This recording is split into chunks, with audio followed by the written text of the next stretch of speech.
অজ্ঞাত পরিচয় ক্ষতবিক্ষত এক তরুণীর দেহ উদ্ধার ঘিরে চাঞ্চল্য ছড়িয়েছে এলাকায়। দক্ষিণ চব্বিশ পরগনা জেলার ঢোলাহাট থানার পাতিবুনিয়া এলাকা থেকে অজ্ঞাত পরিচয় ক্ষতবিক্ষত এক তরুণীর দেহ উদ্ধার ঘিরে চাঞ্চল্য এলাকায়। পাতিবুনিয়া এলাকায় মানুষজন রাস্তা দিয়ে যাওয়ার সময় প্রচণ্ড দুর্গন্ধ ছড়াচ্ছে দেখে মানুষের সন্দেহ হয়। উৎসুক মানুষ লক্ষ্য করে এক ক্ষতবিক্ষত দেহ।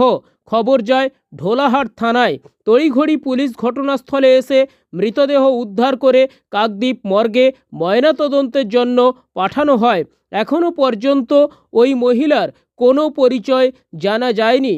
তার অঙ্গ প্রত্যঙ্গ এতটাই নষ্ট হয়ে গেছে যে দেখে বোঝার কোনো উপায় নেই মহিলার পরিচয়।